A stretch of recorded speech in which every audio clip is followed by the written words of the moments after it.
I'm not sure where my other co-hosts are, but we'll go ahead and get started. If we haven't met before, my name is Anessa Williams.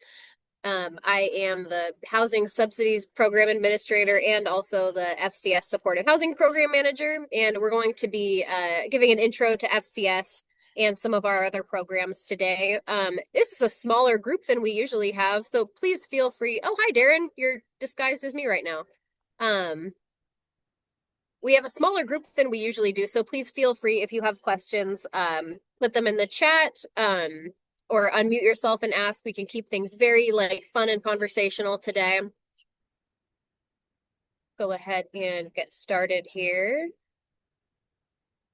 Today we're going to be talking about health-related social needs, what the big picture of FCS is. We're going to be talking about Wellpoint, which is our third-party administrator.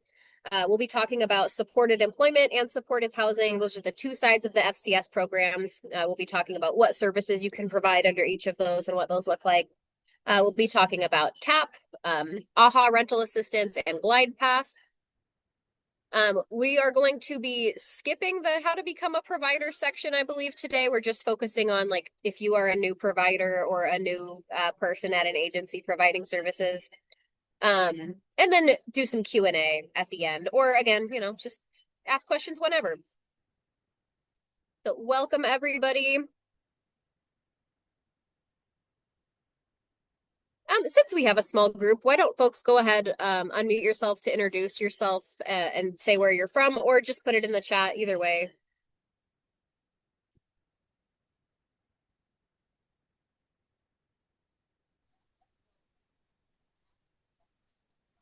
Hi guys, my name is Connor Chin. I work for Wellpoint and I'm one of the FCS managers.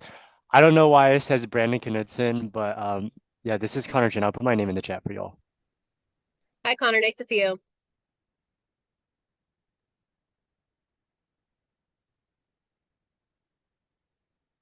You've got Rose from Olympia. Hi Rose. Elizabeth and Darren, do you guys want to go ahead and introduce yourselves as well? Yeah. Hi, everyone. My name's Elizabeth Pitts. I'm the FCS Program Manager here at HCA. So I'm just going to be hanging out and supporting Anessa and Darren. Good morning, everybody. This is Tasfai from Ethiopian community in Seattle. We are going to be part of foundational community service. Thank you. Boy, I like that tranquility, Tesfaya, for Darren, how are you? Thank you. I'm doing well. Thank you. Hi, everybody. Good morning. I'm Darren Paskey. I'm the Supportive Employment Program Manager here to answer and support the training today. So please, if you have questions, unmute because it's a small group, or you can go ahead and put stuff in the chat. We'll be monitoring that as well. Thanks for attending today.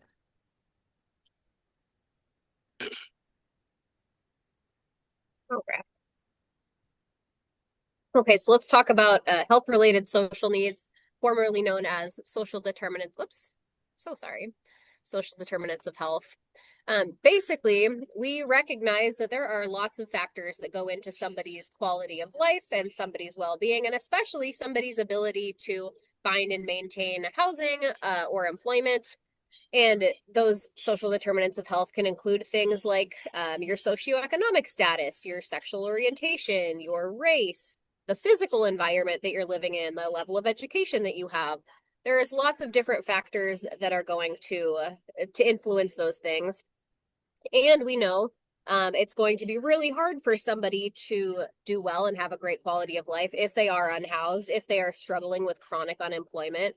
And FCS seeks to address those barriers that folks have and really come at it from a whole person approach of knowing you're not just a person that needs to find housing. You're not just a person that needs help finding employment. There's lots of different factors to consider, and we are going to help you considering the entire person that you are and all of those background pieces and, provide other supports as well, right? Getting housing is great, and it's not going to solve all of your problems if you still have food insecurity, or if you don't have any income, or if your physical health, you're not getting your physical health needs met, right? So FCS really hopes to assist with housing and employment and all of the other pieces that are included in that. And Dawn, I think I saw you join. Hi, Dawn. Do you want to introduce yourself real quick too? I can do that. Sorry about running late. As No is worries. so often the case, we had one meeting right after another. So here we are. My name is Dawn Miller. I'm the Supported Employment Program Manager for the east side of the state of Washington. I have about 35 years experience in doing supported employment, most of those years with a caseload, all of those years as a supervisor. I'm never going to say that I've run into everything that could happen, but I've run into a bunch, and I love to share that information with all of you, because I think it takes a village, and we need to support each other, and that's a big part of what I do, is trying to support you all so that it makes the ability to provide services easier when you know you have resources. So. Good morning. And thanks, Anessa, for getting started. Yeah, absolutely. I was worried I was going to be late today, and I ended up being the first one. So no Good worries. job. Evidently one of those days. FCS is under the 1115 Medicaid Transformation Waiver, and we're in the second iteration of that right now, Medicaid Transformation Project 2.0. Basically, how FCS relates to Medicaid is it is a reimbursement services. It's a reimbursement service. We provide the services to folks, and Medicaid reimburses providers for doing that housing assistance, that employment assistance. There's also a lot of other really cool programs under the Medicaid Transformation Waiver. There's lots of supports for folks coming out of carceral settings. There's lots of supports for the aging and disabled population. All kinds of different things. If you have questions about those other programs, we can totally link you to the right folks for those as well. And the Medicaid Transformation Waiver was originally awarded in 2017, so FCS has been around for about that long, and there's folks that are enrolled today that have still been enrolled from the very beginning too. So you'll hear us say, as long as somebody continues to have goals, continues to have things that you can support them on and work with them on, they can continue to be reauthorized for as long as that's necessary. We really want to see that folks are, not falling off, continue to get that support. Or they're being linked to other supportive services as well, including, maybe they're they're enrolled in housing and they are interested in employment or SUD treatment or peer support. Those are all other programs under the Medicaid Transformation Waiver that we love to see care coordination happening, and we love to see folks getting linked to all of the different supports that they might benefit from. I will say, Anessa, and I don't know that agencies have seen the data, but Anessa and Darren and I get data. And one of the things that I've seen from Wellpoint is that there are actually individuals that started receiving FCS at the beginning of the program in 2018 and are still receiving services continuously since 2018. So proof positive that if a person needs services ongoing, they can get the services ongoing with the extensions and exceptions that agencies do. And this is just a graphic here that shows some of the different programs that I was mentioning, some of the different pieces that came out of MTP 2.0. Oh, geez. Dawn or Darren or Elizabeth, would one of you mind? I don't know why there's still a Teams version of this meeting, but somebody is in there right now. Goodness. Yeah, I don't know. I thought that those were canceled. I don't know that I have access to that. I have that link. Do you have access, Darren? I do not. I don't think I have access to the link. I will look. Okay. Let me. And I can look too. I just don't have it anywhere. Shoot. I can't hop over there No. without sharing No, my we'll look. We'll do it. Okay. See here. Okay, we're going to get into talking about the evidence-based practices. So first, let's define what does that mean. An evidence-based practice is one that is based on rigorous research, has been shown to lead to reliable and positive outcomes across the board, right? It can be repeated by different agencies, by different providers. If they follow this practice, they are going to get the same outcome regardless of where they are located or, et cetera, all of those other factors. And it can be translated into a practical model as well. So fidelity means implementing an evidence-based practice using those specific practices that have been shown to be effective, right? Fidelity is how close can you get to this evidence-based practice, to this model that we know is successful. So why is fidelity important? Well, basically, if you want to get the guaranteed outcomes that we know happen from the evidence-based practice, you need to follow those same processes and follow those same policies and things. The model can be a great way to organize program operations as well, right? The concept of helping somebody find housing or helping somebody find employment is such a broad umbrella that can mean so many different things. But the evidence-based practices, which is permanent supportive housing for the supportive housing side of things and individualized placements and supports for the employment side of things, that gives a sort of prescribed model as far as like, this is what you should be doing day to day in order to help somebody find and maintain their housing or find and maintain their employment. We'll also talk about fidelity reviews.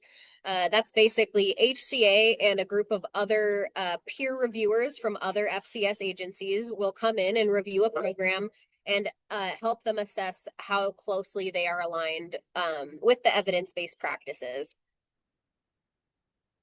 Which is great.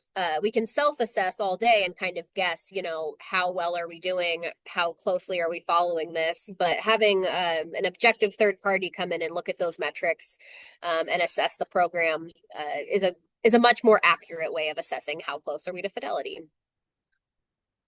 Fidelity can also be a really great way to sort of leverage your program and the great things that you're doing to you know, funding sources such as grants, such as getting buy-in from the community. We know a lot of times there is some pushback against supportive housing, especially like, you know, the big buildings. There's a lot of stigma against the populations that we work with on both sides, but being able to show, hey, we're providing these services and look at all the people that are now stably housed. Look at all the people who have become employed. Being able to provide that data is fantastic for getting more support from the program, from the community, from funders, from other stakeholders.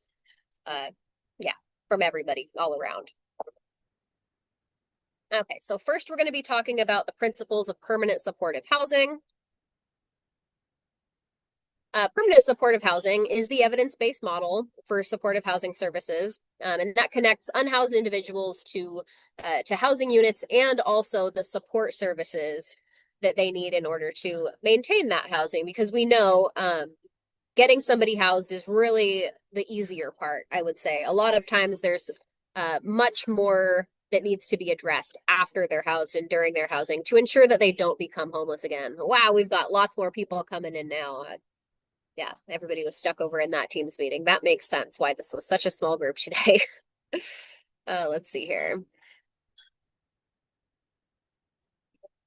Okay, so to break it down further, when we say permanent, we mean that the tenant can continue to live in that home as long as they continue to meet the obligations of their lease, as opposed to like a transitional program, which may only say like you can live here for 6 months max or something like that. As long as they want to keep living there, they are more than welcome to keep living there. When we say supportive, that refers to the services that we are providing in addition to the housing, you know, things like care coordination and, you know, ongoing case management, ongoing support with landlords, things like that. Still letting people in here. And the housing part, tenants live in a private and secure place. They've got 4 walls. They've got a door they can shut and lock. They get to choose who they let into their unit. That's what we mean when we refer to permanent supportive housing. That is a little bit confusing for the evidence-based model to be named permanent supportive housing, because we also know, you know, there's permanent supportive housing buildings, which are the physical units that people can live in. Those are 2 different things. But, you know, for the purposes of our discussion today, permanent supportive housing means the evidence-based practice. And everybody, if you have just joined, if you're coming in now, I am so sorry for the confusion. I have no idea why the Teams link is still active. That should have been deleted a long time ago. We're always doing these on Zoom from now on. We'll get out an announcement or something like that clarifying that. But welcome, you haven't missed that much. We just got started. And the other issue is that it's being recorded. So if you did miss the first few minutes, you'll get the recording in order to go back and watch what you missed. Is somebody keeping, I'm so sorry, my computer is totally glitching out. Is somebody keeping an eye on the chat too? Yeah, I'm in the chat. Okay, perfect. Yep. Okay, so effective permanent supportive housing really requires a strong partnership between the staff member and the participant. The analogy that I really like to use for this is that essentially you as the housing specialist are the GPS, and the participant is the driver of the car, right? You can offer them the different routes and the pros and cons of taking those different routes, but ultimately they are in the driver's seat. They get to choose where they go, what route they take. It basically, to break that down further, you need to provide them all of the objective information that they would need to make an informed decision, right? We don't want to gatekeep any information. We don't want to try to steer them one way or the other, depending on our opinion.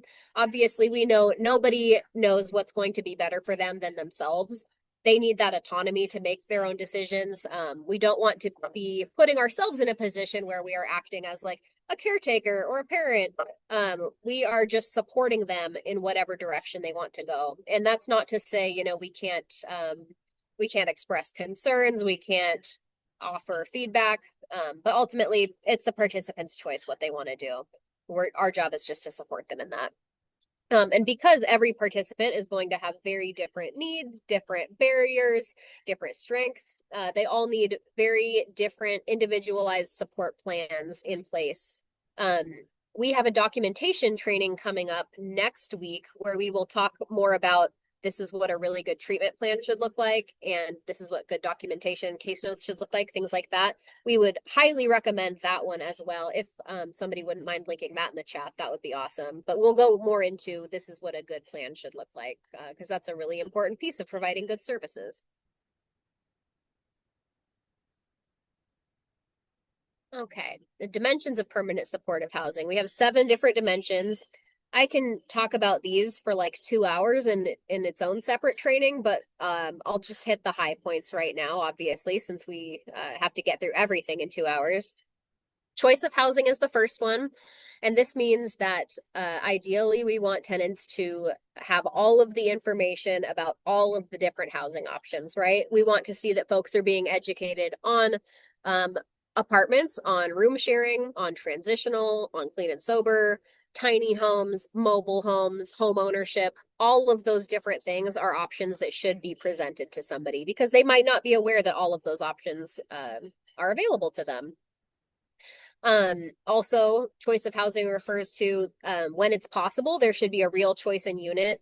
For example, if you take a participant to look at an apartment complex and they have 3 open units, is that participant getting to see each open unit? Because one might be better for them than another, right? One might have a layout they prefer. Somebody might really strongly prefer a first floor unit or not prefer a first floor unit. The more opportunities we have to provide choice, the better, because we know if somebody is very involved in the process of choosing their housing, and really, you know, feels like it's theirs and had a lot of say in it, they're going to be a lot more motivated to maintain that housing, right? Whereas if you just put somebody somewhere and they're like kind of on the fence about it or maybe don't like it, how motivated are they going to be to follow their lease and to continue living there and to be a good tenant and all of those things? Choice of housing also refers to folks having the ability to decide if they're going to live with somebody else and who that person is. And obviously, that's going to depend on what kind of voucher they're utilizing, what kind of program they're hoping to get into. But obviously, with certain types of housing options, that's more possible than with others. For example, if they are living in transitional housing, they might have to have a roommate and not get to choose what it is. But you know, that's something you can educate them, the pros and cons of that, if they're choosing transitional housing. The next one on here is separation of housing and services. This refers to the person providing supportive services needs to be an entirely separate role from the person providing like property management and landlord services. So a couple of examples, a housing specialist should never be collecting rents, should never be entering a unit without the participant present, should not be posting notices or anything like that. Whereas a landlord or a property manager should probably not be sitting down having conversations with you about how you're having a really hard time setting boundaries with your friends and you let 4 people move in with you, right? Because the landlord is then obligated to probably move on eviction or give you a notice. Whereas your housing specialist could have that same conversation with you and be like, okay, let's talk about how I can support you with this rather than immediately getting you in trouble. And that's why it's really important that those are 2 very different people.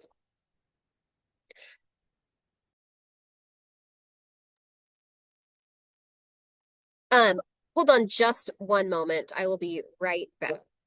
I need to pause for just a second here. Well, and while Inessa is taking a quick pause, I noticed that there are a couple of people that show up as also having Inessa's name. And I will say, when you look at the people list, if you go down, if you're one of those people and you go down to Inessa, it'll say Inessa Williams, and next to it, it'll say me. If you can then go to the far right, there are 3 dots. You can rename yourself to your name. That helps in regards to making sure that we can get the video and that kind of thing out to you. But also it's just helpful if you unmute to ask a question that we know who we're speaking to. So for the couple of you that have also the Inessa Williams name, if you'd take a look at that, please, that'd be helpful. I did mention that it's being recorded. We have started doing things somewhat differently, in fact, quite a bit differently than we used to. June, I think we have 15 webinars between Rutgers webinars, our webinars, AHP, various others.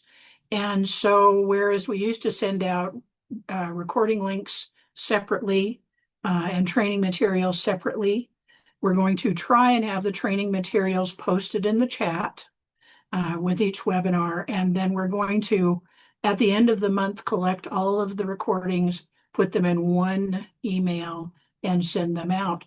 The benefit to you is that you end up with a list of recordings, and if there are trainings that you were unavailable for on the day that it happened, you'll still get the recording. So I think it's going to work out better for everybody, but it's different than what we were doing previously. So you know, just know that you're not going to get you know, the recording right away. We're going to start doing them kind of in one email at the beginning of the month following one where the training occurred. So, and this is back. Thank you, Dawn. Sorry about that. No worries. Next to mention decent, safe, and affordable housing. Obviously, we want the people that we're serving to live somewhere that is comfortable and meets the same housing standards that any of us would expect. We also want, ideally, that folks to be paying 30% or less of their monthly income towards their rent and utilities. And we want units to be able to pass HHS and HQS inspections. If somebody is utilizing a housing subsidy, both of those things will be true. The unit has to pass an inspection and they will be paying no more than 30%. But in the situation where somebody is just using their own income, they might opt to live somewhere that has not passed an inspection, or might opt to live somewhere where they're paying, you know, maybe 50% of their income. In that situation, just make sure to talk to them about what the pros and cons are. You know, if it's a situation of they're paying more than 30%, let's talk about how we're going to budget for other expenses, maybe how we can look at other subsidies or rental support down the road. And ultimately, everything kind of comes back to client choice. Community integration is the next one. So this one says that the best outcomes come from folks being in regular units in the community that any one of us could walk into and rent. They're not set aside for folks who are chronically homeless. They're not set aside for folks with disabilities. And they look like regular apartments, regular houses, whatever, that we could walk by and you'd have no idea that the person who lives there is involved in any services. At the beginning, I mentioned, you know, those big PSH buildings or transitional housing, there can be a lot of stigma attached to those.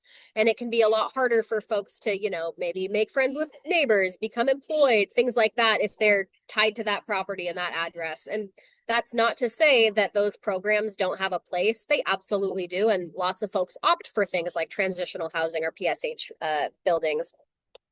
And we know that the evidence-based practice says, like, best case scenario is just regular scattered site housing mixed into the community. The next one is access to housing, and that means we want to keep things as low barrier and housing first as possible. Somebody should be able to walk into your office and say, I want help with housing, and that's the only factor we're going to think about, right? It doesn't matter if they're currently using, it doesn't matter if they have justice involvement, it doesn't matter if they don't have any income. We are going to take them and take all of their barriers and work with that to get them housing. There shouldn't be any readiness requirements other than them saying, I am ready to look for housing, and that's my goal. Rights of tenancy is the next one. And this means we want our folks that we're serving to have the same rights to their unit as any of us would expect. So there shouldn't be any extra provisions in their lease about like mandated participation in services, mandated drug testing, needing landlord approval before guests come over, things like that. If it's not something found in a standard lease, that's definitely something to take another look at, have a conversation with the landlord. Make sure you have a conversation with the participant as well. Maybe they still want to live there or still choosing to move forward with it. But they need to fully understand their lease before they're moving in. And of course, if somebody is housed in like Oxford housing, for example, there are no standard leases. Folks can be, voted off the island, so to speak, and asked to leave at any time. But in that kind of situation, it would still be great to have a copy of like the house rules in that participant's file, just to, again, demonstrate they were aware of what they were getting into. They knew the rules before they moved in, and they agreed to follow those, or at least, agreed to try that out. Another slightly funky different situation would be maybe somebody finds housing with a friend of theirs and they have like an informal lease that they're gonna pay $300 a month to rent a room from their friend, right? That's probably not going to have like an official standard lease, but that should just be in writing somewhere, right? Bob is agreeing to pay Jim $300 a month and split utilities for 6 months. Something like that should be in writing, have a participant's signature on it, etc. Flexible and voluntary services is the last one, and it's the biggest one. There's a lot of different pieces under flexible and voluntary services.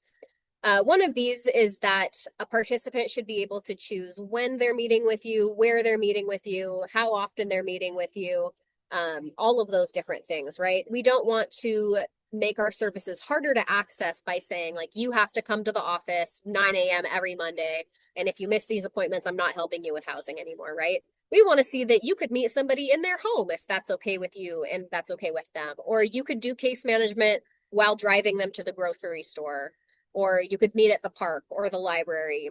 Any of those should be totally fine. And likewise, if somebody's like, hey, I'm having a crisis, I need to talk to you every single day this week, that should be totally fine. Or on the opposite hand, somebody might say, you know what, I'm good right now. Why don't you just call me in like 2 months and we'll check in then? We want to tailor our intensity of services to the level of the person's need, right? Another piece of flexible and voluntary services is presenting folks with a whole menu of options, kind of like I was saying earlier, talking about the other programs under the Medicaid Transformation Project waiver. We want to let somebody know we can help them access employment services, peer services, clinical services. We can help them get a primary care doctor. All of those things can be totally relevant to somebody's housing. And as long as we have it in their treatment plan that that's a goal that we're helping them with, it is totally okay to support them with all of those things. And we really want to see that care coordination happening. Another piece of flexible and voluntary services is that we like to see services are provided 24/7 or as close to that as possible. And that can look very different depending on the provider and the program. Smaller providers are probably not going to have the capacity to do that, but some different things that providers could do.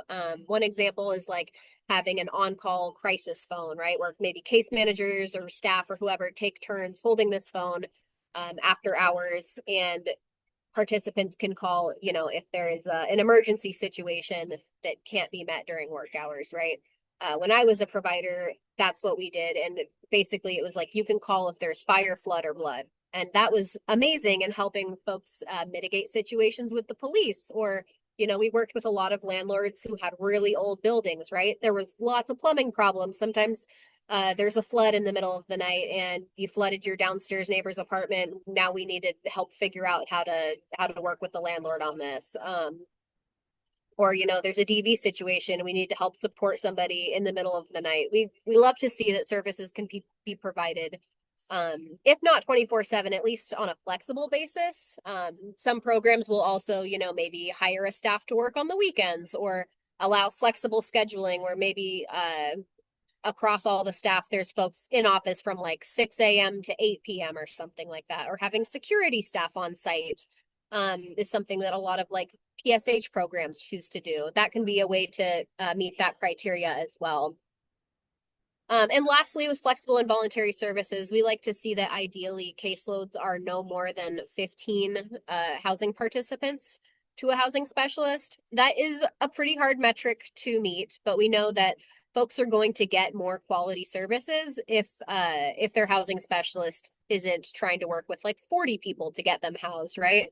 The more time and attention you can give to somebody's individual situation, the faster you're probably going to be able to get them housed, and the better you're going to be able to be in supporting them maintaining that housing as well. I want to pause there and give an opportunity for folks to ask any questions about the PSH dimensions before we move on.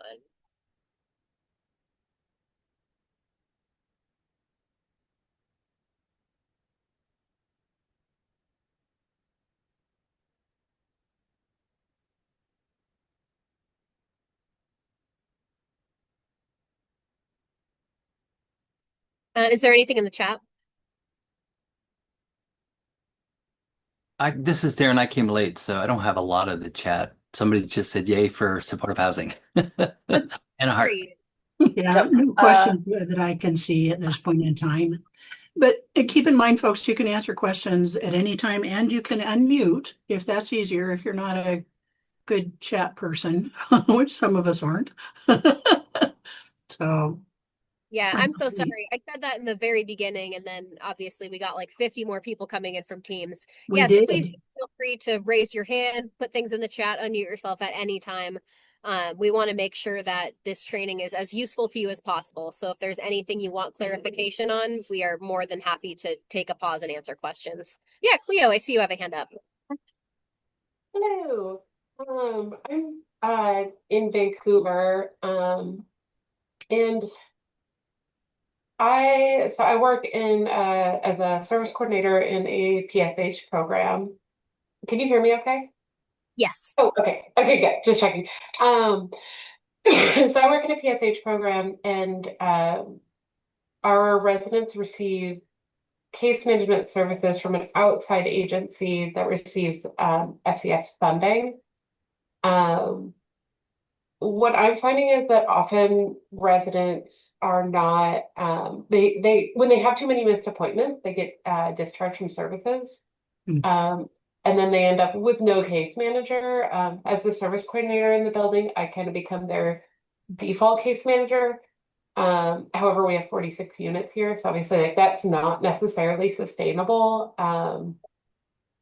And so I don't know, it's kind of not a clear question. I'm sorry, I'm rambling a little bit. Okay. My brain's still getting started for the day. But yeah, I'm curious. I know that outside agency, they it's like a billing concern for them. They have to be able to bill a certain number of visits, otherwise they will have somebody on their caseload doesn't have any billable interactions. I'm curious if you have any experience with that, if you have any thoughts on like how that works in other settings. Yes. So I was an FCS provider, and I totally understand the concern of, you know, we need to bill X number of units a month in order to like keep people's jobs and things like that. My first question though is, are there other, I apologize, I'm in Spokane, so Eastern Washington is kind of my region. We're working on hiring somebody for Western right now. How many providers are in Vancouver? Because I'm wondering, you know, are there other providers folks could be linked with after this provider discharges them from service? I'm also curious who the provider is, because we love to have conversations with people about like, hey, this is how you increase engagement in services. This is how you can actually get folks to want to sign, like to participate. I'm sorry, I'm shooting a lot of questions at you at once. I'm also wondering, like, are folks mandated when they enter your program to start services with these folks? Because we know too, if folks you know what? I didn't even say that when talking about flexible and voluntary services. People should be able to opt for no services if they're like, hey, I just want to take the housing and I don't really want to talk to anybody right now. That should totally be an option. And there should be lots of opportunities to like revisit that conversation with them. Like, hey, you've been housed for a couple months, just want to check on you, see if you need anything else. These are the other things we can help you with. Yeah, lots of different factors to consider. We can also totally like set up a meeting and have a side conversation too. But does that, that'd be I'm fantastic. sorry, I didn't answer any of your questions. I just asked you a lot more questions. No, that's helpful. And yeah, if you would have, if I can shoot you like a chat or something if you'd have time to chat outside of this, that would be fantastic. Yeah. And to answer some of those questions, I don't want to take up too much time here. The residents who are referred to this building are referred through that, like all of the units here are for that FCS program. And it's with CMAR. What were the other questions? Are there other providers in the area? I haven't really been able to find any providers to connect people with, and maybe that's just something that maybe somebody else has some ideas. Mostly because once the folks are housed here, then most providers who I can like where I can get somebody connected with a housing case manager from scratch, usually that would be for folks who are currently living outside. And I haven't found any other opportunities for getting somebody connected after they're already housed, if they've been discharged from services with their current housing case manager. And we've certainly had some folks who, like you said, are like, nope, I'm good. And it's like, okay, that's totally fine. But then there's other folks where they just struggle to keep their appointments, or, things aren't that organized, people miss appointments. It's definitely really important too that that participants know that there's more than one option for FCS providers too. Let's definitely set up a meeting. We'll talk about who is providing services in Vancouver, and kind of like do a deeper dive in this. Would one of my colleagues mind dropping my email in the chat, and let's send me an email and we'll set something up. Can do that. I wanted to mention too before we move along to the next thing, Anessa, that you had a question about what is PSH. Yep, I'm so sorry. That was something I covered right at the very beginning. And if you came over from Teams, you might have missed that. PSH in this, well, I guess I'll define both of them. Right now I'm talking about the evidence-based model for FCS supportive housing services, and that is the model of permanent supportive housing. Which means folks can let me just go back to the slide where we talk about it here. PSH is an evidence-based model, and it connects folks who are unhoused with a unit and also with supportive services as well to help them maintain that unit, because getting somebody housing is awesome, and a lot of times they still have a lot of barriers, maybe lacking some skills, maybe needing some more supports with being able to keep that housing. And that's what the intention of the supportive services is to, not only help them find the housing, but maintain it as well. When we say permanent supportive housing, we can break that down here. When we say permanent, that means that the tenant can live in that unit for as long as they want to, as long as they, pay rent, meet their other obligations of their lease. It's not transitional and like you can only stay here for 6 months, or you can only stay here if you're participating in services. It basically just, again, like a lease situation that any of us might expect to have, right? You can continue to renew this lease. You can continue to live here as long as you and the landlord are both still happy with it. When we say supportive, that means accessing those supportive services, accessing those other services, such as, not only housing support, but peer support, substance use treatment, employment, all of those kinds of things. And we want folks to be able to live somewhere private and secure, 4 walls and a locking door. They get to choose who they let in and out. That's what we mean when we talk about PSH as an evidence-based model. And there's also permanent supportive housing buildings, which are large buildings that are often run by, FCS providers or other housing providers that connect folks with disabilities, with chronic homelessness, things like that to those units. You'll often see those with bigger providers, big agencies, Volunteers of America, Catholic Charities, Plymouth. Those are all examples of providers in Washington that have big PSH buildings. Does that answer that question? You feel good about that? Well, I wanted to mention, I saw one other question while you guys are thinking, that the recording will be sent out. We're doing it differently, as I mentioned. We're going to send out recordings for all of the webinars in June in an email, probably the first week of July. So be watching for that then. And it is going to be based on the email that you use to register for this webinar. So if you were in the Teams section and are uncertain whether you ended up getting registered, whether there is an email, that ended up being about 40 folks, then please send us an email. Anessa's email is already in the chat. Do not put it in the chat. We're not going to pick it up in the chat. Send us an email and say, I would like to receive the recording. So I'll just say that because I think we're going to get going with the supported employment FCS here next. My email is dawn.miller@hca.wa.gov. And I will say once again, don't put it in the chat, send us an email. The other issue is with the email, I'm going to copy and paste email addresses from that, put them in an Excel spreadsheet so that we can make sure to get the things to you that we promised to do. You're not going to get them if you put them in the chat. Send an email. Can you please put your email in the chat so we can copy? You betcha. Thank I'll you. put Darren's as well. And you can choose any one of the three of us. Thank you.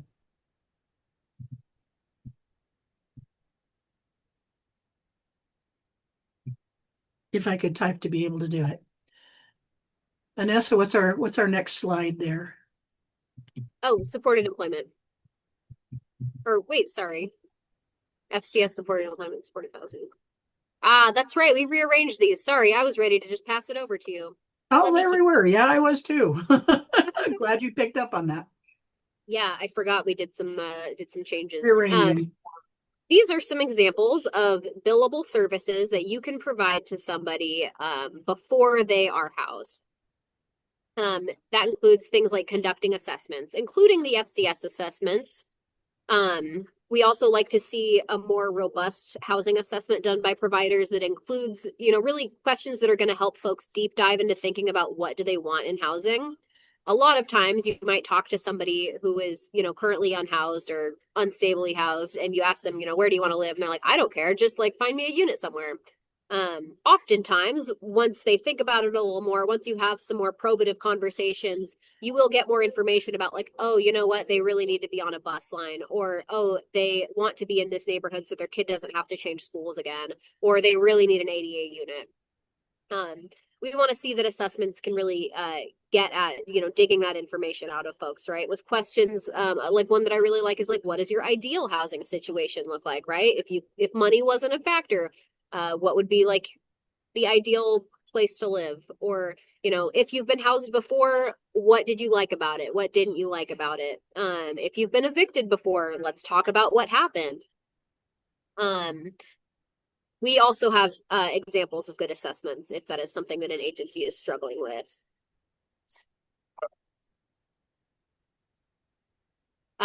Development of community supports. So helping folks access other resources in the community.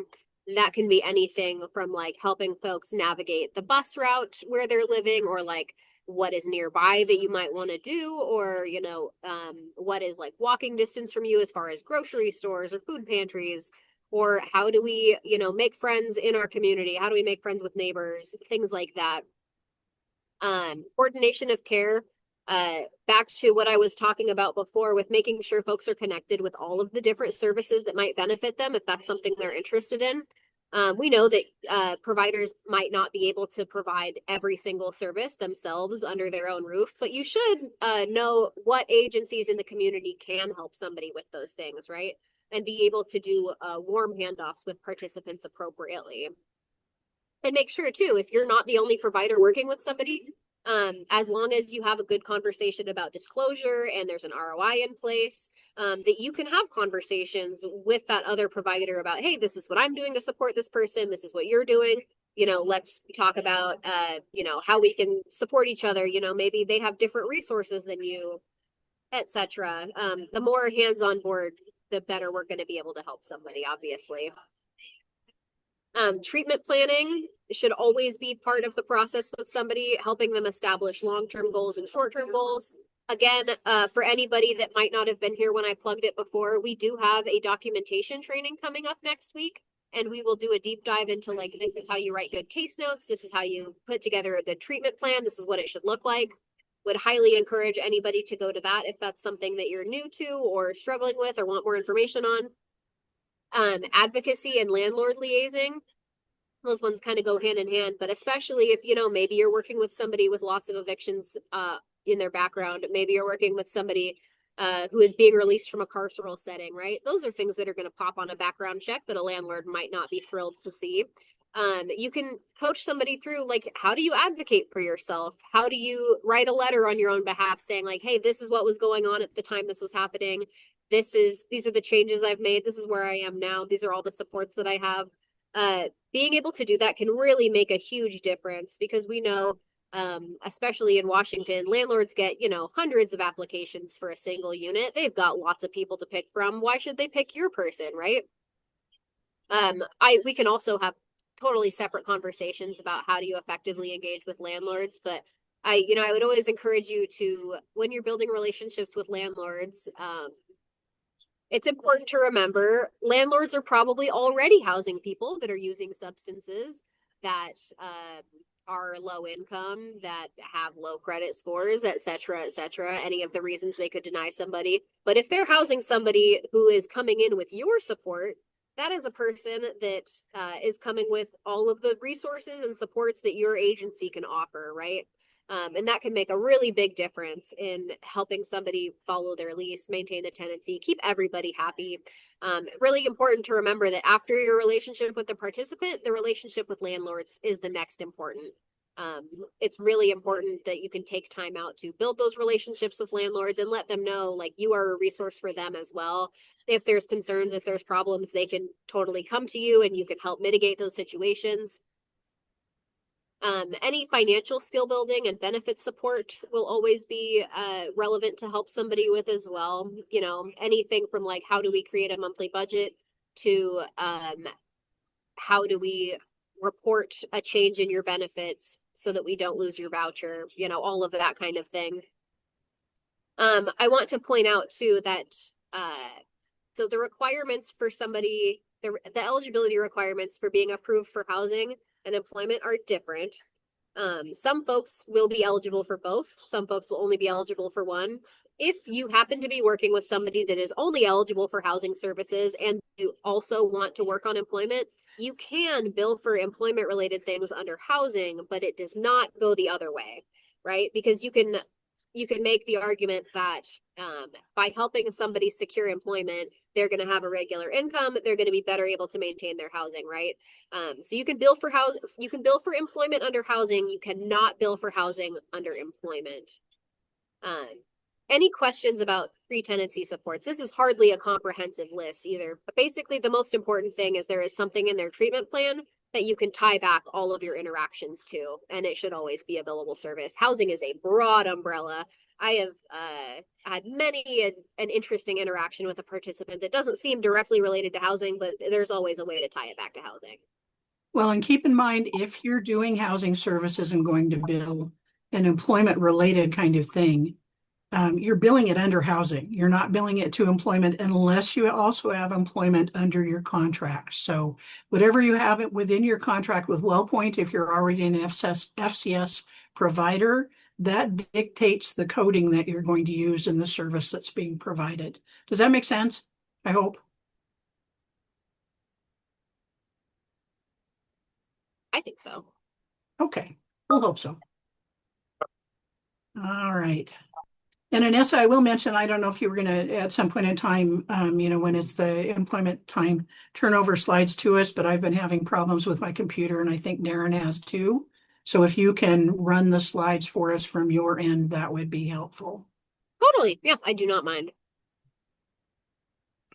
Okay. And then like I was saying, getting somebody housed is awesome, and I would consider that the easier part of the battle. Oftentimes there's lots of other things that need to be addressed in order to help somebody maintain their tenancy.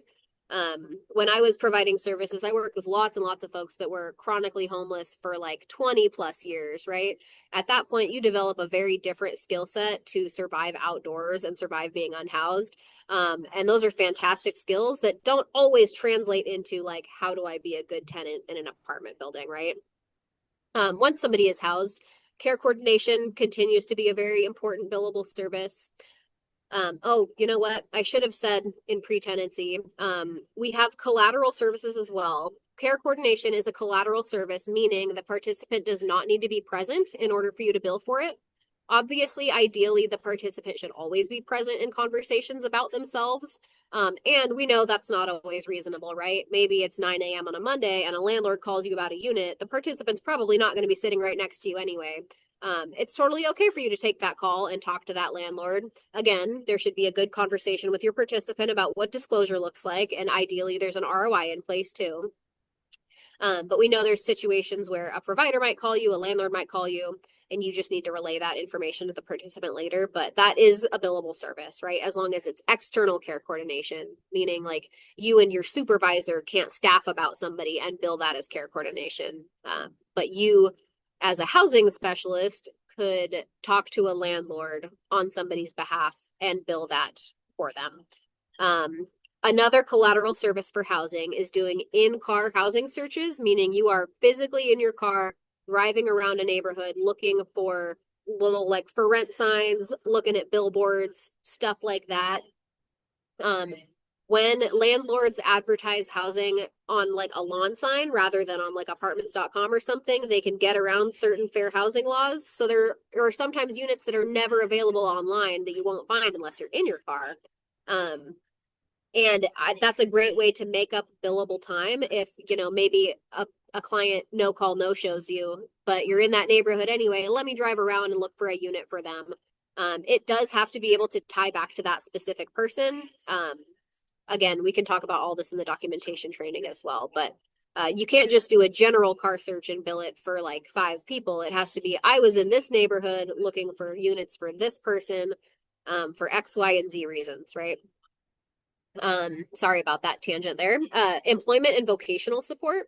There are lots of folks that I have worked with who, after they got housed and after they kind of like stabilized and started to feel comfortable, started to feel safe, started to feel like the place was theirs, they got bored and didn't know what to do with their time. Talked to lots of people that were like, I have no idea what to do with my time, right? And oftentimes, if maybe you're only getting SSI and 30% of your $900 a month is going to housing, $600 a month is not very much to live on, right? When you factor in food and transportation and etc., whatever else you might need. So yeah, that can be a really great window into like, hey, what do you want to be doing with your time? What do you feel like you're good at? What are you interested in? All of those questions can be great ways to open the door into like, are you interested in potentially being employed, or are you interested in going back to school or something like that? A lot of times if you just ask somebody, do you want to start working? They're going to be like, absolutely not. I have had to wait years to get on these benefits. I don't want to mess with that. I don't want to lose my benefits, which could then potentially lead to me being homeless again. There's lots and lots of fears around becoming employed. And the system sometimes kind of unintentionally disincentivizes employment. Don and Darren and I can, talk about that all day long. But all that to say, it can be a great opportunity to connect somebody with like employment services once they're housed or before they're housed or whatever. There's no like that order things have to happen in. Informal community support development. Again, that's like, how do we make friends with our neighbors? How do we, politely have a conversation with our neighbor who's playing music really loud rather than like knocking on their door at 3 a.m. and calling them a bitch. Informal community support development can also be like, hey, you're housed in this neighborhood. Do you know how to get to the food bank? Do you know how to ride the bus? Do you know how to get to your job, your gym? What is there around here you'd be interested in doing? All of that kind of stuff. Or how do you build natural supports if you don't have natural supports already? Development of independent living skills. This is another one that is super important for folks that have been unhoused for a really long time. There's a lot of things we take for granted living indoors as far as skill sets that some people just they just don't know because they haven't had to do it in a long time. Like, for example, this is why it's so important to meet with folks in their homes when that's possible, you know, when it's comfortable for you and for them. You can really get eyes on like, oh, hey, I noticed you don't have a shower curtain up. It's really important that you shower with a shower curtain up so that you don't flood the unit below you, right? That is a situation that I've seen happen many, many times. And that's very quickly going to lead to eviction if you're causing, you know, $20,000 worth of damage totally unintentionally. Or like, hey, I noticed you're throwing out a lot of food.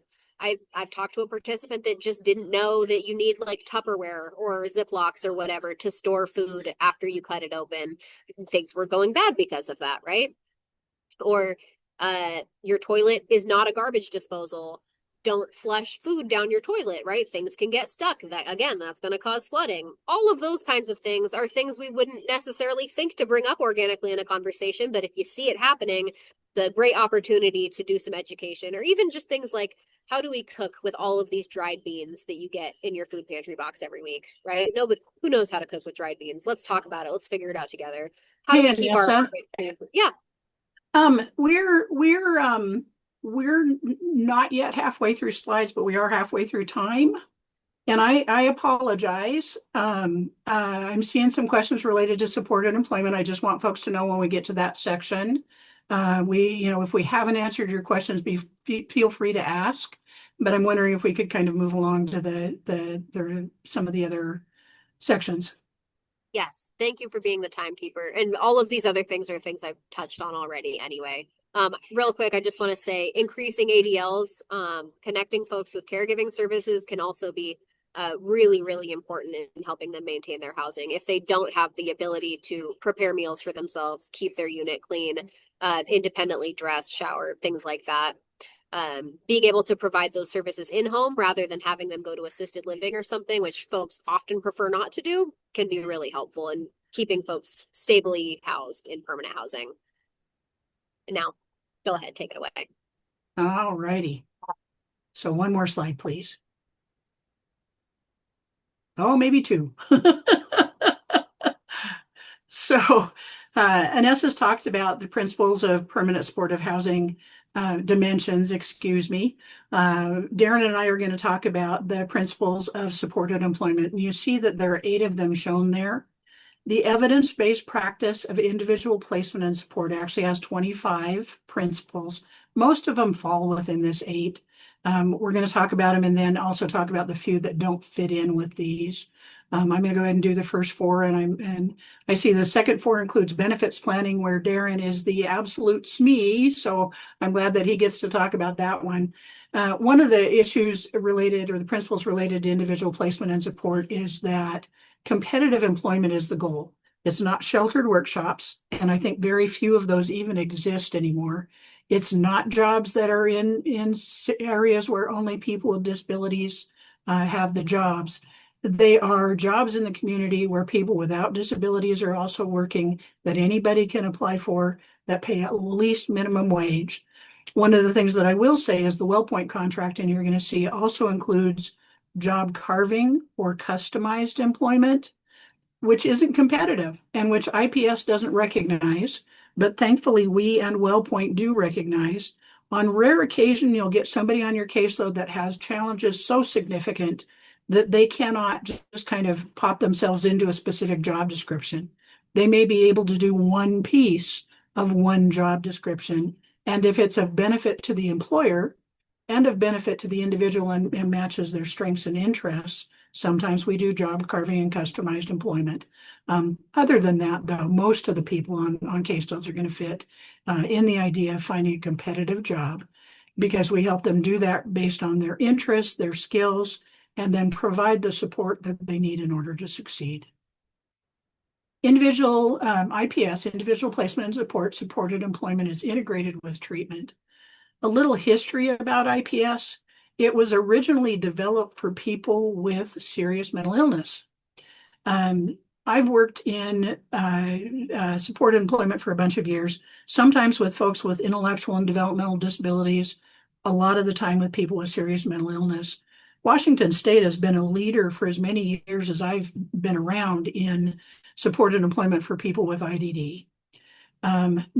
There's nobody in the nation that I'm aware of that's been of similar strength related to helping people find employment with serious mental illness, because the trajectory and recovery is so different.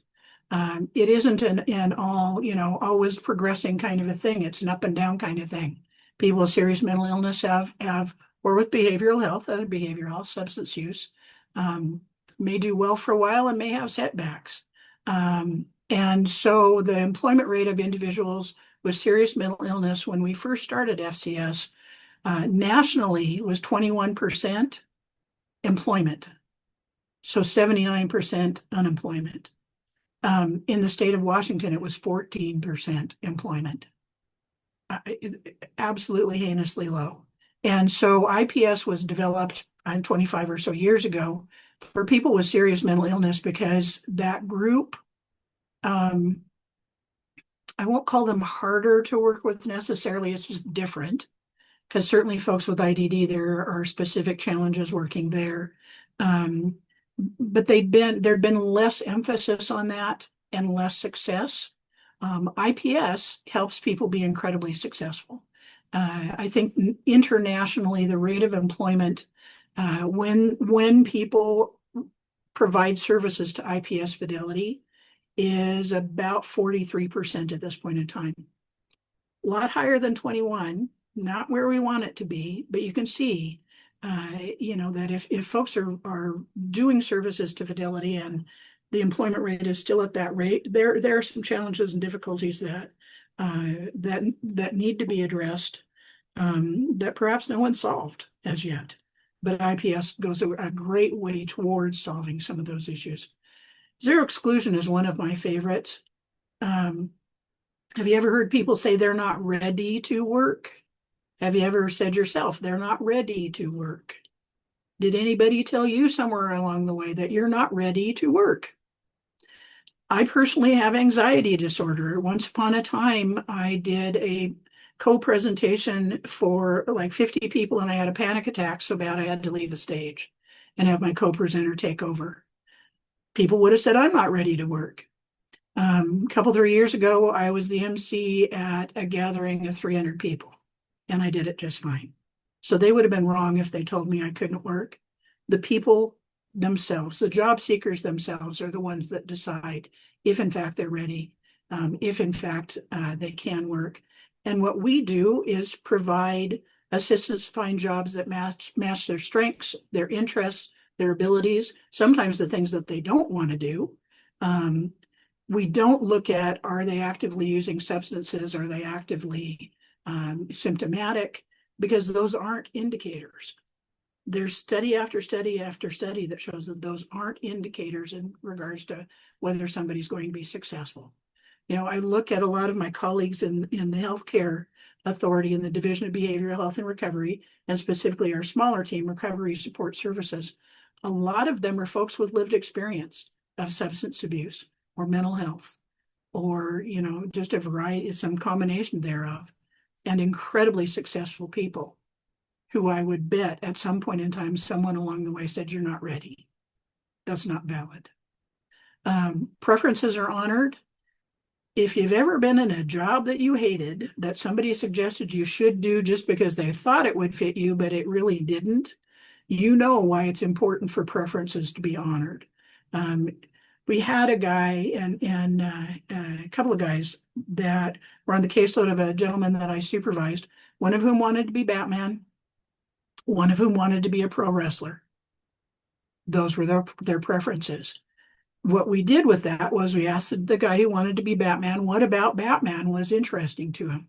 What was the cool car? Now we have something we can work with. So even if sometimes it seems like the preferences are impossible to honor. Honoring the preference in regards to tell me more, give me more information about what you find appealing about that. Tell me what skills you have that relate to that. Those kinds of things can make a huge difference. The pro wrestler, there wasn't a pro wrestling circuit in Grant County where I was located, but there was in Paulsbo, for heaven's sakes, at that point in time. He didn't have the money to move there, and so he ended up with a plan B. Sometimes we come up with long-term and sometimes short-term goals. His long-term goal was to earn enough money to move to Paulsbo. His short-term goal was to take a job that would allow him to do that, and was a much broader range than what originally was discussed. We're going to talk a little bit more about some of these things as we get into the contracted items in the Wellpoint contracts. And so Darren, I hope your computer's being nice to you and you're ready to go with benefits planning and education. Thanks, Don. Thanks, everybody, for joining us today. Definitely, Anessa and Donna both mentioned benefit planning. It is really a core piece that we want to stress, that do no harm philosophy, that we really want everybody here to be educated about how important this service is, and some other tools that are out there that really support people, because it can be very complicated. I've worked with people who have spent years trying to get some of their federal benefits, and they're very anxious, very nervous, or maybe sometimes don't mess with my benefits, Darren. I've worked so hard to get these, and I need my medical coverage to maintain my medication and connection with treatment. All those are valid, but Social Security does have some work incentives that really can help people transition to employment, and even support of Washington State. Some of the work incentives that work alongside Social Security can really,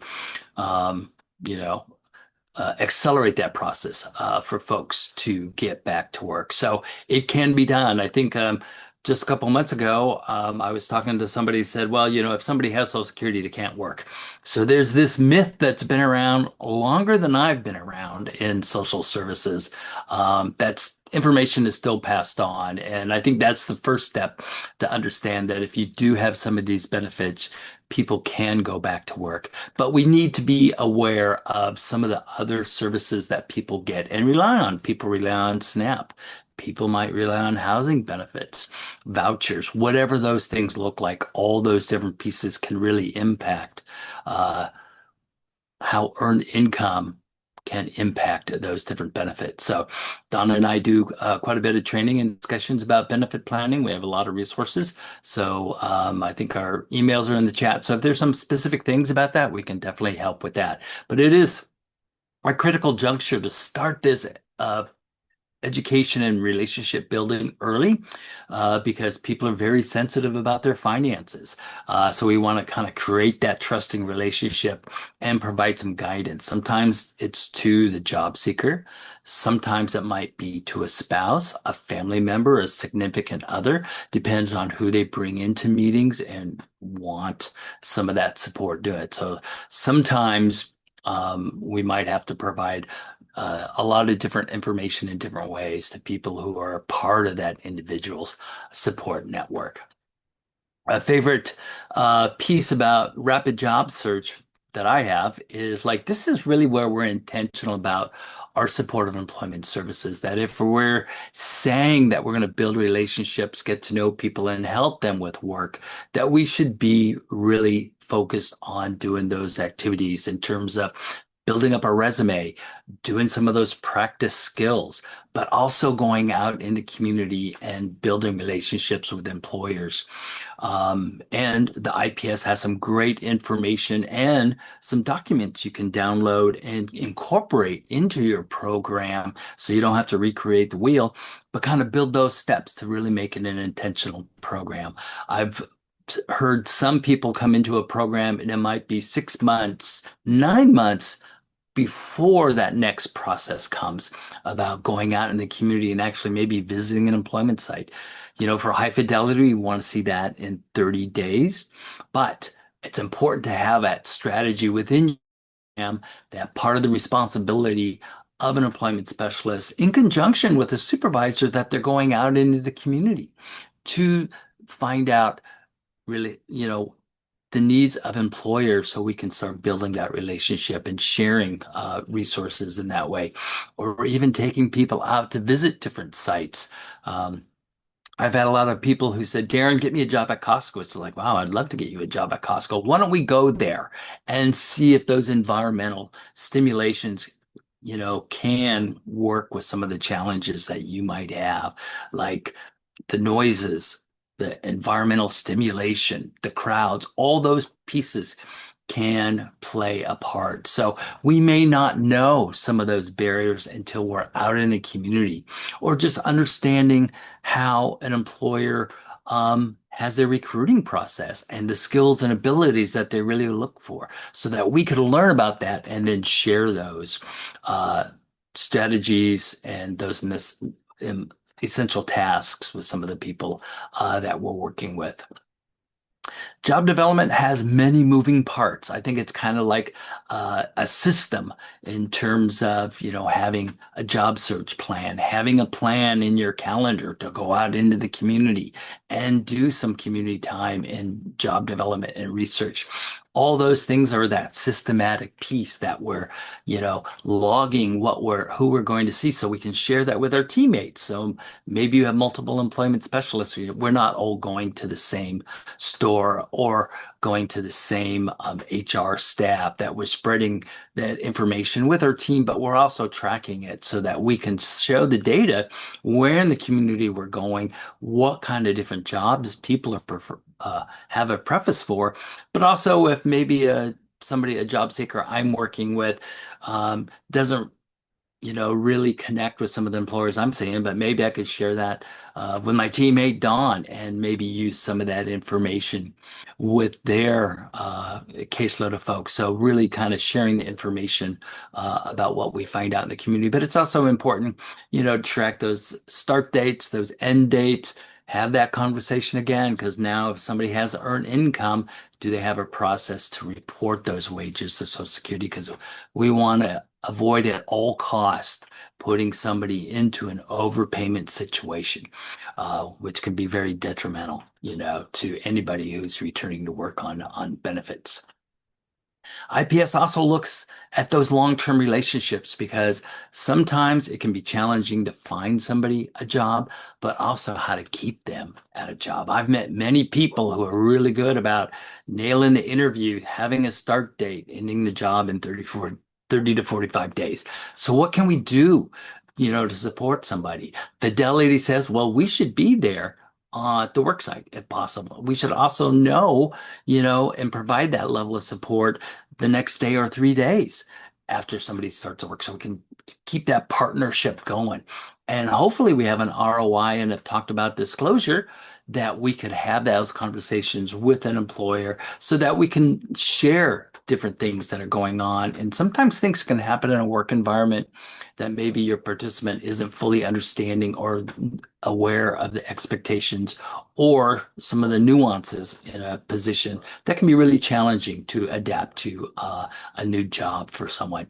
And FCS really aligns great with this, because it provides us that ability to continue to ask for a new benefit for employment services. And it also aligns with DVR services, that they can come in and provide some short-term services, but we can use FCS for those long-term services. Not sure what's on the next page, Don. Yeah, Anessa, next slide, please.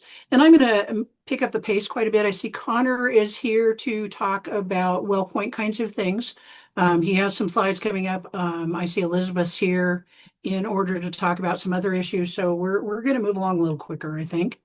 IPS principles, I mentioned that there are a number of things in the 8. The things that aren't, that caseloads are 20 or fewer, to allow individuals to actually provide the time to provide good services to individuals. Caseloads of higher than 20 might prohibit providing services in the way that they need to be provided. Collaboration with DVR, Division of Vocational Rehabilitation is the nationally recognized entity that helps people with disabilities to become employed. So it only makes sense that collaboration with them is going to occur. They are in order of selection. That does make it a little bit more difficult. Please reach out to Darren and I if you have questions about how to do that or who in your area are the people to talk to, that kind of thing.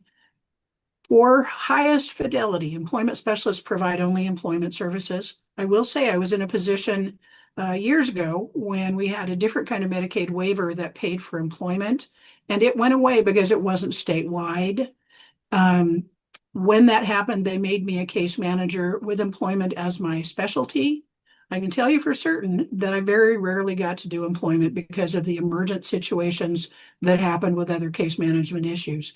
I have no food, somebody stole my meds, my neighbor's misbehaving, that kind of a thing. Got a lot of attention, I'm going to get kicked out. Got a lot of attention and employment got very little. And so for best practices, I can tell you from personal experience, it is better to have a person that does employment services and a separate person that does housing services.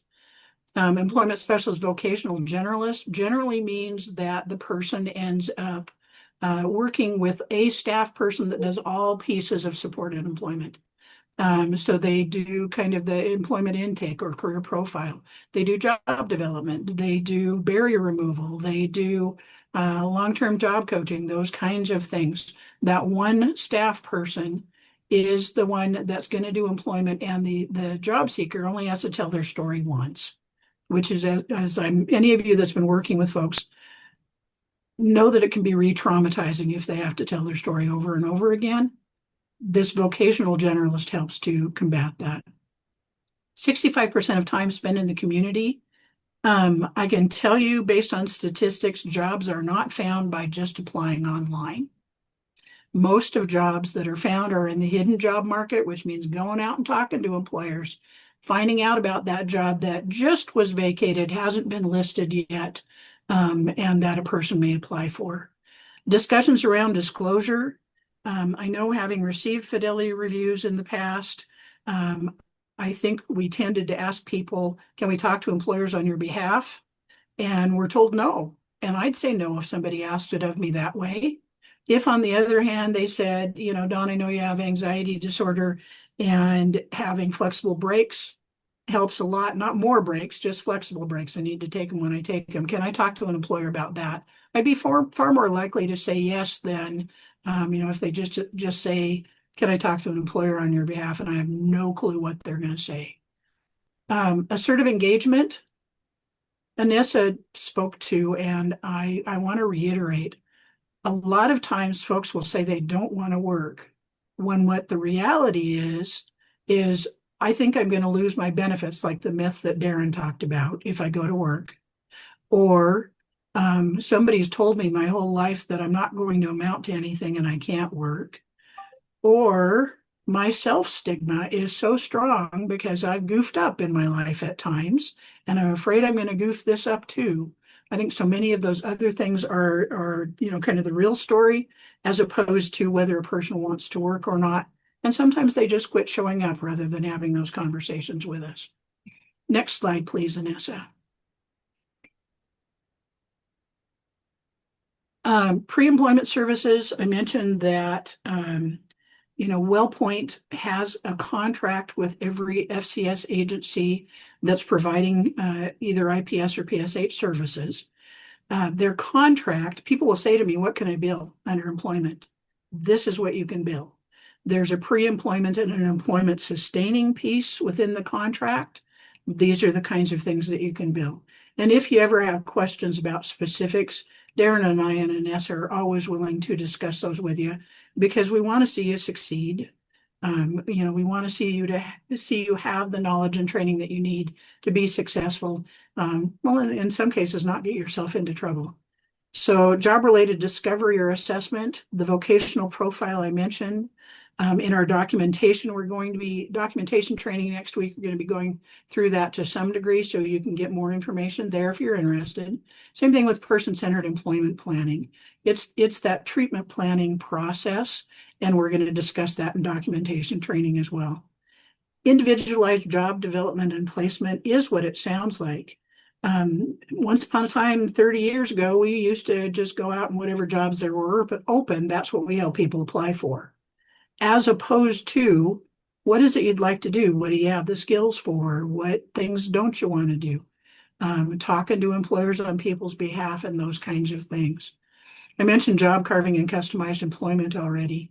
My example of that, and I apologize if I'm talking fast, I really do want to respect my colleagues that need to also have presentation time. So always feel free to reach out and ask for more individualized training if you need more than what we present in these. So job carving or customized employment, the example that I have is an agency in Moses Lake talked to Safeway about a person who had great cleaning skills, not great number skills. They ended up carving a job for them in the bakery and the meat cutting department. They couldn't wait on customers because they couldn't make change. They couldn't prepare and like bake anything because they couldn't do the measurements, but they could clean like crazy. And in my mind, and I have no data to support this, but if something's going to fall by the wayside in the bakery and the meat cutting department, it might just be cleaning. I don't say that to gross anybody out. It's my opinion only, and I'm not saying that Safeway, in fact, did it that way. My thought process says that could be the thing that might fall by the wayside. So it benefited Safeway to have a person doing the deep cleaning. It benefited the person because they had those skills. So that's the kind of thing that you look at when you're looking at job carving or customized employment. Darren talked about benefits education and counseling. We periodically do a basics of benefits education and counseling training. We don't have one scheduled right this moment, but if there's enough call for it, we will schedule.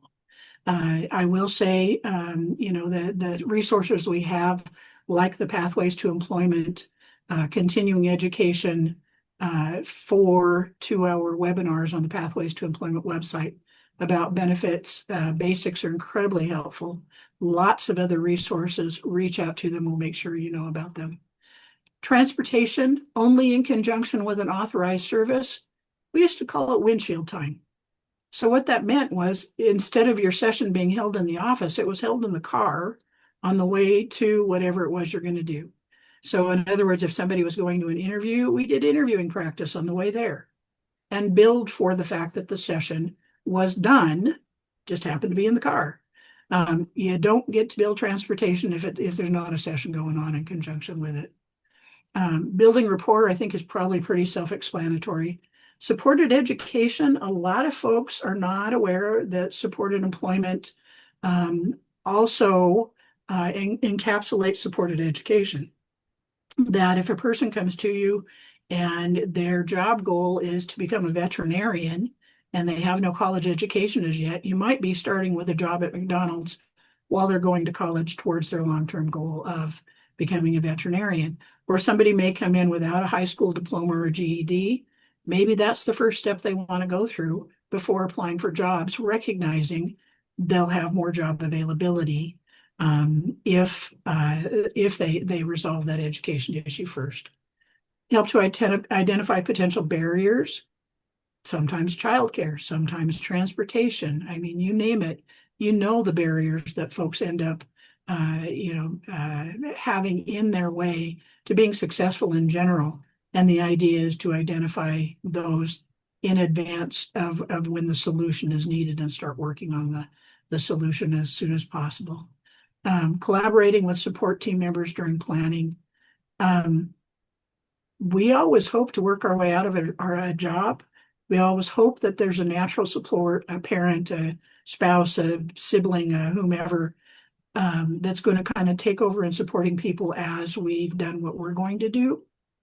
And I will say that if you consider your own life, don't we all have a support team? And we try and help the people that we serve to have that too. Next slide, please, Anessa. I don't know, Darren, if you want to take the employment sustaining on. So it's great that the FCS has those two service levels, because we know when somebody starts that somebody's going to, need support to maintain that, or maybe even that career advancement that happens. Oh, I think we went the wrong way. There you go. You got it. Thank you.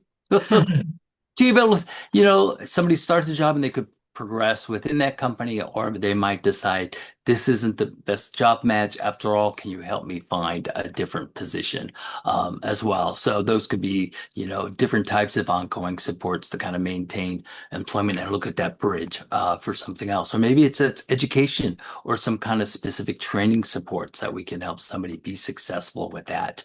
A large part of the work that I did was negotiate with employers, because sometimes there's some transportation issues. Sometimes there might be, some medication issues, to be able to disclose with the employer to give that person more support and, request a formal job accommodation. Or sometimes it's something maybe even more informal, to kind of stage breaks at a different time to help somebody with acclimating to the job site, or in conjunction of working with DVR, the Division of Voc Rehab, to look at maybe there's some assistive technology that could really help somebody at the job. Maybe that's a mat to stand on when you have concrete floors, or maybe some specialized shoes to help people stand on their feet all day during a warehouse shift. Also looking at that job analysis, I've had some great staff that were really good at this, that could go into a job environment and look at ways to really help the person meet their outcomes or their tasks for the day. Kind of looking at those essential job tasks and seeing how we can make our job seeker perform better in the job that they choose, or working on interpersonal skills and communication skills as well, so that they could be a better team member.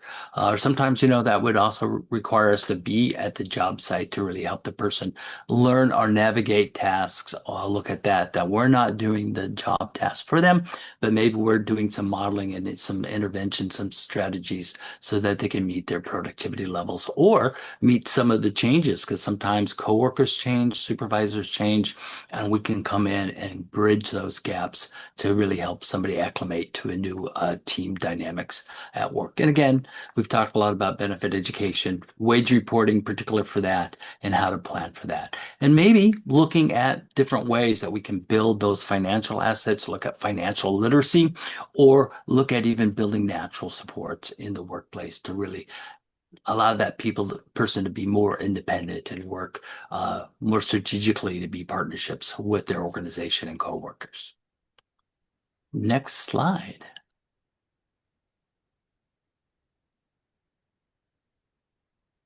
And I think, Connor, do you want to start your part with this one? And because the next part is the Wellpoint section. Is that okay with you? And if you're talking, you're muted. Hi, I didn't think I was presenting today, but yeah, I can take it. All Yes, please. right. Yeah, so the Foundational Community Supports, the FCS, so what it is. So it's targeted Medicaid benefits that help eligible clients with complex health needs obtain and maintain housing and employment stability, and supportive. So what's included is supportive housing, supportive employment, and supportive employment services. What it isn't is ongoing payments for housing, rent, or room and board costs, wages, or wage enhancements for clients, and entitlement. So basically, long story short, it helps clients obtain and maintain housing and employment through building up the necessary skills that they need to do that. Is there another slide? Okay. So Wellpoint as the FCS Third Party Administrator. So Wellpoint is contracted with the AHCA as a third party administrator of FCS and provide administrative oversight of the following. So we provide administrative oversight of the provider network, service authorization, claims payment and counter tracking and reporting, measuring outcomes and quality improvement, and a sustainability plan.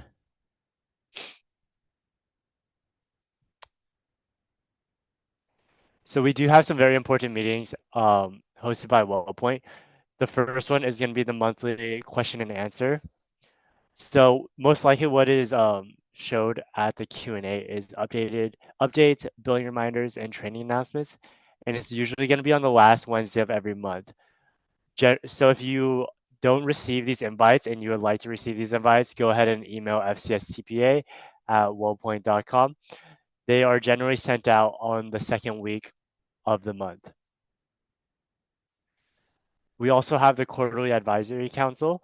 So this provides opportunities for feedback. What's included in this meeting is generally current processes, new initiatives and funding, program tools and resources, and outcomes. So once again, if you'd like an invite to any of these, please email fcstpa@wellpoint.com. And once again, the monthly question and answers is going to be the last Wednesday of every month. And the quarterly advisory councils is just going to be once a quarter.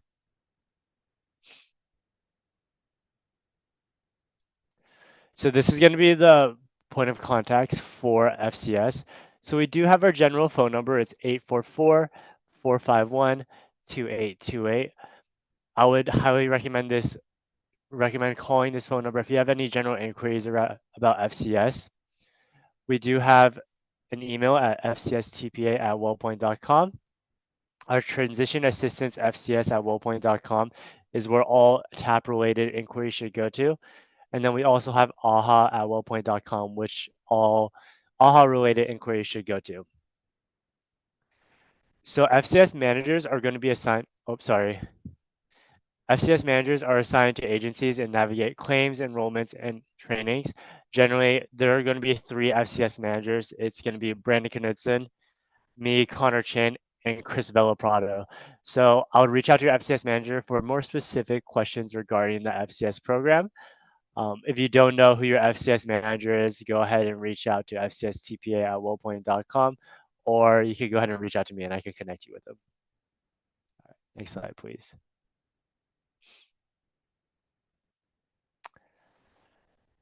So the eligibility criteria for the FCS program is there's going to be 3 criteria that you need to meet. The first one is be enrolled in Apple Health. Not only do you have to be enrolled in Apple Health, you need a specific RAC code and a specific benefit service package. This can be found on our provider website. It's going to be called the FCS Medicaid Eligibility Check. I'm going to put that in the chat for us really quick. One second.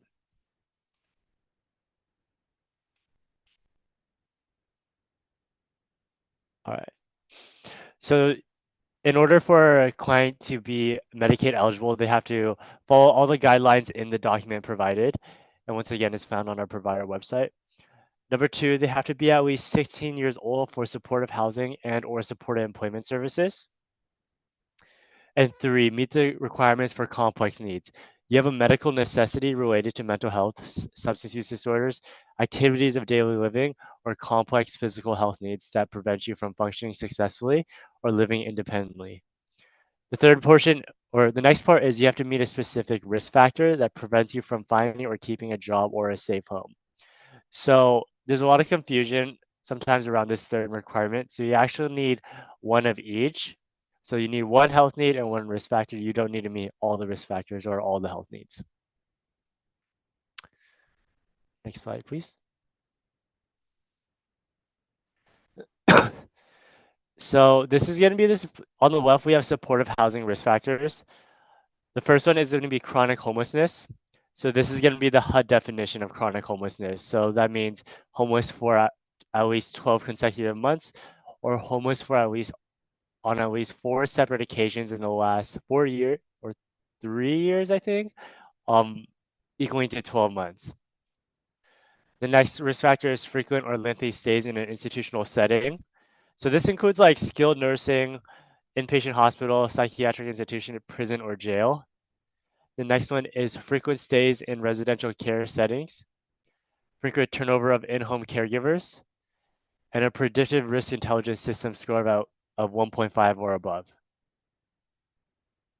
So supported employment is going to be a little different. The first one is going to be housing and essential needs, HEN, and aged, blind, or disabled ABD enrollees. Difficulty obtaining or maintaining employment due to age, physical or mental impairment, or traumatic brain injury. Substance use disorder with a history of multiple treatments. And the last one is going to be a serious mental illness or co-occurring mental and substance use disorder. So we do use a software, it's called Prism, to validate these risk factors. Every now and then, this information will not be included in Prism. That's when we'll ask for supporting documents. But generally what Prism is, it shows like how much use of medical social services, behavioral health, and long-term care services. So if generally a client bills for something with their Medicaid, such as getting a diagnosis done, it'll show up in Prism. All right, next slide, please. And then referrals. Anyone can refer a potential enrollee to the FCS program. Potential enrollee, family member. So these are some examples of people who enroll or refer clients. So we have potential enrollee doing a self-referral, family member, social service provider, or healthcare providers. Referrals can be made directly to Wellpoint, who is a third-party administrator. And referrals can be made to FCS supportive housing and or supported employment services provided directly, though this will be subject to service availability and possible additional eligibility requirements for services other than FCS.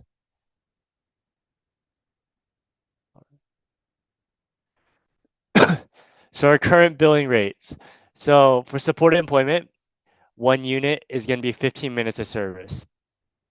You have a limit of 120 units, which is 30 hours of service per 6-month authorization period.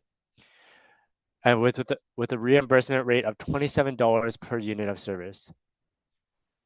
Services may be reauthorized if a participant continues to need services.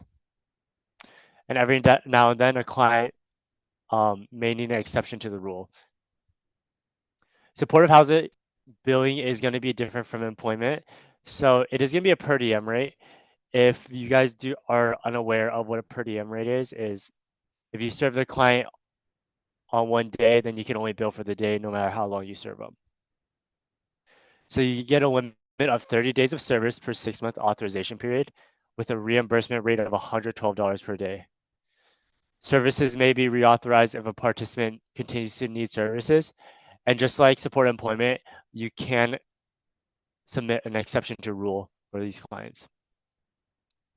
All right. Next slide, please.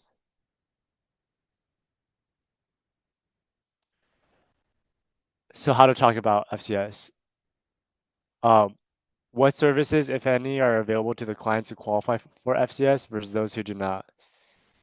And then how does FCS differ from other programs like HAAH and GOSH? Participation in services cannot be tied to housing employment. And then you can discuss choice of providers in the FCS provider map, collateral service, and can receive supported employment and SH services from different providers.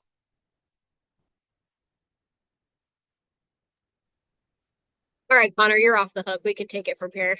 All right, cool. Thank you so much. Thank you. Sorry to throw that at you.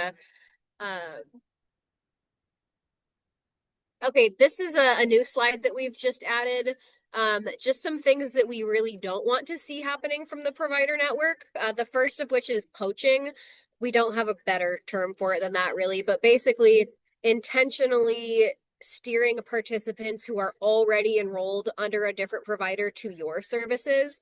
It's totally fine for a participant to say like, hey, this provider is not meeting with me enough, or, maybe I moved and need to see somebody else or whatever. But we shouldn't be intentionally going out of our way to take participants who are already receiving services and enroll them under us. There are more than enough participants to go around. We do not need to be doing that. It's really important that the participant is present and is aware of what they're getting into when they're filling out the FCS assessment. You need to be able to speak to FCS, to what it is, like we saw in the last slide, like explain what services somebody can get if they're enrolled in FCS versus if they aren't, or how is it different from other programs they might have to choose from. There's lots of people enrolled who probably don't know even really what FCS is or why they're enrolled, and we need informed consent. That's very important, obviously. We don't want to see that supportive housing is being billed in supported employment. We talked about that already. please do not inflate the times of your service in order to make it a billable interaction. Like, for example, if you chat with somebody in the hallway for a few minutes, please do not bill that as a 15-minute interaction. If you just said, hey, how's it going? What do you have going on today? That does not count as a supportive housing service. Of course, we can talk all day about, how can I make a quick interaction? How can I steer that into a billable discussion? I would love to talk to you on the side about that. But yeah, please don't inflate like a 5-minute chat into a 15+ minute service. Failing to provide services in the community. I talked about that a little bit already, but we want to meet our people where they're at, right? We're going to go to them, whatever that looks like. We're going to meet them when they want to meet, where they want to meet. We're not going to say, you need to be at the office at 9 a.m. on Monday or I'm not helping you, because that's not going to work. Not a lot of participants are going to want to make that work. Services should not be agency centered as well. They should be participant centered. It's not you as the provider saying you need to get clean, you need to get housing, you need to get employment. It should be the participant saying, hey, these are the things I want to work on. Can you help me with that? Again, we already talked about oversized caseloads, and like Dawn mentioned already, I believe we want to see that supportive housing and supported employment services can be provided by different folks so that each of those services can be given the time and attention they deserve without always being taken over by the housing crises. All right. Let's talk a little bit about TAP program, the TAP program, that's Transition Assistance Program. TAP funding is really cool. This is a bucket of money that is coming back on July 1st with another iteration of funding. It's a very flexible funding source that is aimed at reducing the barriers of transitioning into housing for participants, right? So, for example, having a deposit or having first and last month's rent, that can be a big ask for somebody who is on a very limited fixed income. TAP is something that can help with that. Same thing with like filling out application fees or helping somebody get a new copy of their ID or, whatever else they might need in order to be able to fill out the paperwork to apply. It can also be used for things like moving costs, storage costs. It can also be used to help furnish a house too, right? Get somebody a bed, get somebody pots and pans, things like that. I would advocate for folks to look at other resources for those kinds of things first. There's often other community resources to help folks get things like beds and dishes, etc. TAP funding runs out really, really quickly. Last time the funds were released in January, I believe it was about 6 weeks before the funds were exhausted. So we want to prioritize them. Obviously, if somebody needs a bed and there's no other way to get them a bed, but let's be mindful of how we're using TAP funding because we really want it to last. We really want people to be able to pay for their deposits and things like that. But yeah, TAP is an awesome resource and it's coming back in a couple weeks. Elizabeth, would you like to speak to Apple Health and Homes? Sure, I can hop in. Thanks, Anessa. Hi all, reminder, my name is Elizabeth Pitts. I'm the FCS Program Manager here at HCA. I previously held the Apple Health and Homes Program Manager role, which is going to be passing along to Anessa some of that Apple Health and Homes work. So just so that you're familiar with myself or Anessa as people you can go to ask questions about the Apple Health and Homes Rental Assistance Program. So this program is a partnership between our FCS team here at HCA, as well as the Department of Commerce's Apple Health and Homes. It aims to match eligible supportive housing enrollees with Apple Health and Homes rental units specifically. And they provide short-term rental assistance to cover individuals' rent while long-term rental subsidy or another plan is determined with support from the FCS supporting housing provider. And this is also something where eligibility is coordinated through Wellpoint. The assessment for Apple Health and Homes is built into the assessment for new FCS supportive housing enrollees. So you will notice if you go to sign up a potential participant with Wellpoint's assessment, the Apple Health and Homes is already built into there. So there's no separate assessment you need to work out in order to get somebody's eligibility checked by Wellpoint. And I don't know if there's another slide or is it just this one? Oh, Yeah, okay. I wasn't sure. So for Apple Health and Homes, we have three eligibility criteria. That is that they're an active FCS supportive housing enrollee, and they are 18 years of age or older. I want to highlight that this is different from the FCS eligibility of age 16 or up.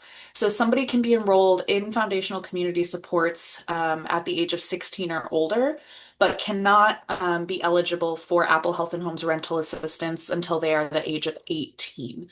And they currently need to be experiencing homelessness in order to be eligible for the tenant-based rental assistance, and at risk of homelessness for some of the capital units and project-based units that are available through Apple Health and Homes. Next slide.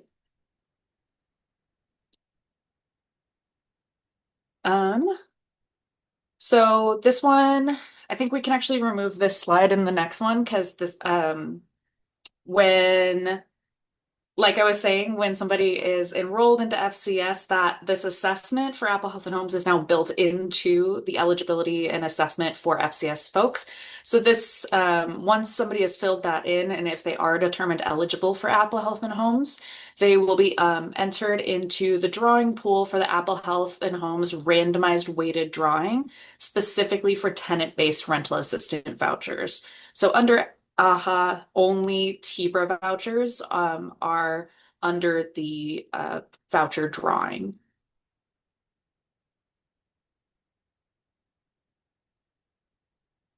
There are a couple priority populations when it comes to this voucher drawing. So priority population number one is those supportive housing enrollees that are experiencing chronic homelessness and meet the definition of homelessness outlined in our Washington law, which is linked in the slides here. Priority population number two is supportive housing enrollees experiencing frequent or lengthy stays in residential care and or institutional settings that also meet that definition of homelessness. And here, frequent or lengthy stays we define as 2 or more contacts within the past 12 months or 90 or more days in an institutional setting.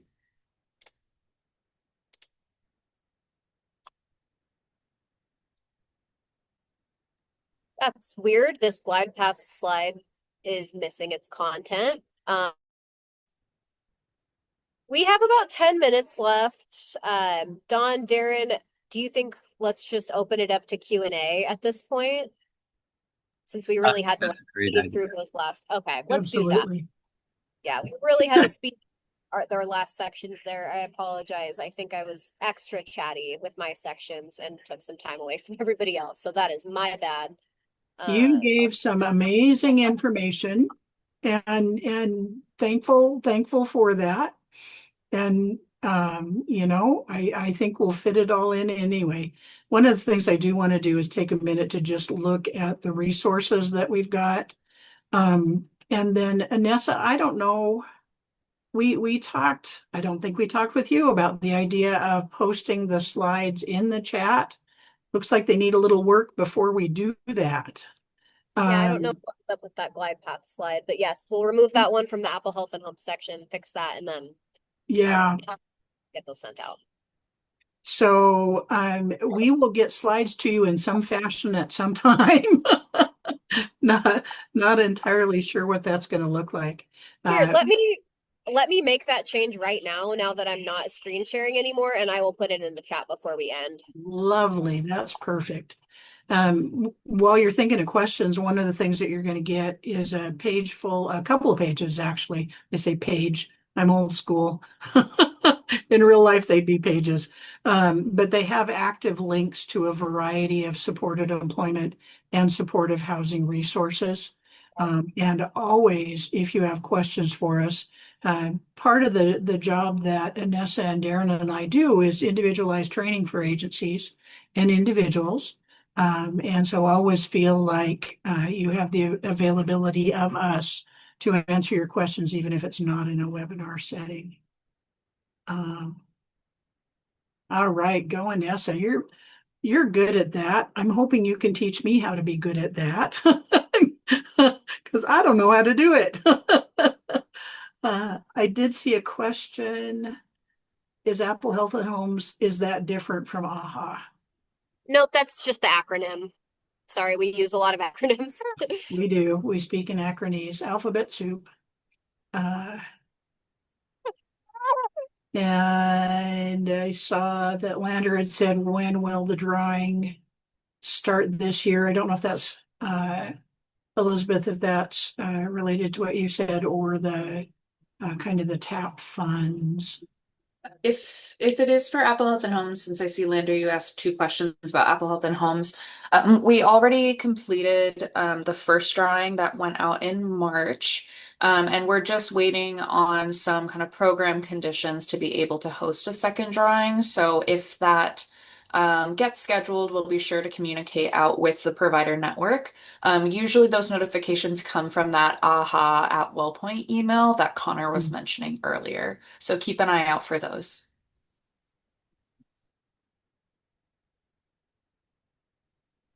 While folks are thinking of other questions, I did mention we've got a documentation training coming up next week. If for some reason you didn't see the link to register, feel free to reach out to us for that. But it was in our I'll get that in the newsletter. chat too while we're in here. Let's just go ahead. Oh, dang, Anessa, you're brilliant. Go ahead and stop recording too. That's a good idea. Yes. So we have that documentation